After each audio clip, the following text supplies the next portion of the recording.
Alright, so just a short one, yeah.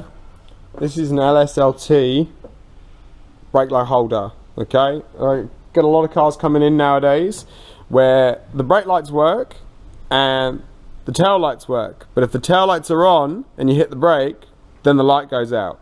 Now the reason why is you get corrosion in this joint here, okay? So if you want to confirm it, what you want to do is grab your multimeter, alright, set its continuity beep test, alright, you check that you've got the right setting by just touching two terminals and it makes a beep. So we're going to check continuity, so we're going to go to the first one, alright, and we just touch a pin up inside there. Oh, make sure you're actually holding it on the pin, unlike I just was. Hear the beep, cool, that means there's continuity in that one. Go to the next one. It can be a little bit hard to hold with one hand. Yep, cool, so I've got continuity on this one and this one. So one's park light, one's tail light. So if I've got continuity through both of those but the lights go off when they're both on, that means I'm probably losing my earth and the lights are working by back feeding through the loom. So this end one,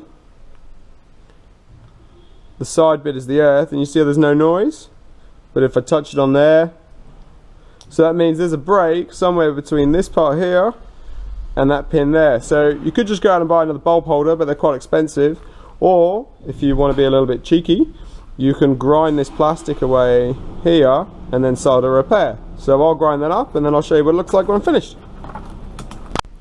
So right, so as you can see, I've ground this away rather crudely, but just to get exposure to it. So this part here, which I've just caught a little bit with the angle grinder, but it doesn't matter.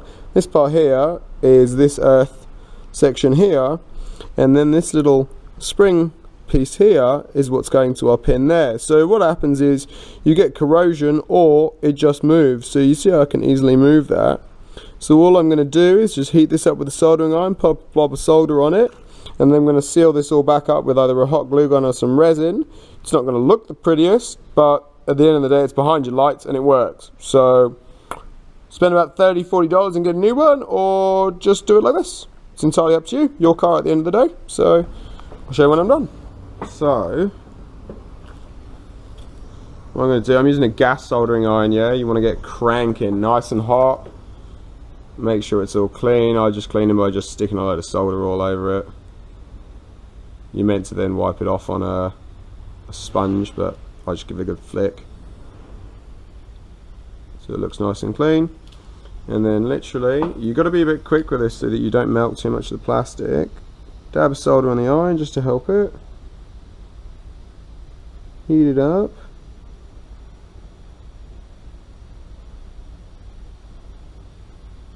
And you just want to pretty much fill that gap. Whoop. Now if you end up with a bit of a tail like that, you can just clean it up, wipe it up with soldering iron. Alright, check it all looks good. Cool. Just want to grab your multimeter again, check that we've done works.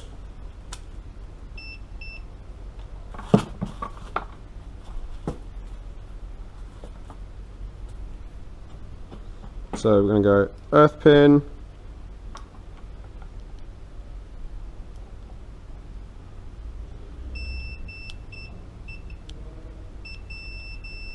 cool, so that definitely works. We'll just check that we haven't melted any plastic and buggered the other ones by just checking them. Yep. Cool.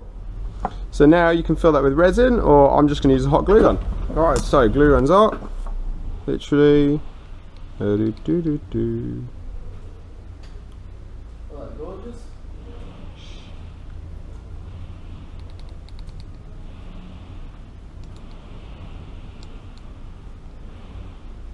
And literally the only reason why we're doing this is just so that we don't have an exposed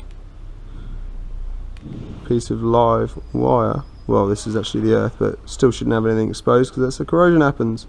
So we literally just pack it full of glue.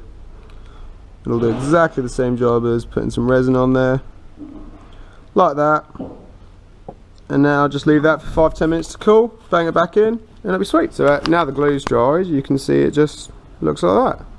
But it's all sealed up, it's not going to get any water in it, it's not going to corrode. And I'll plug this back in the car and that'll work. Sorted.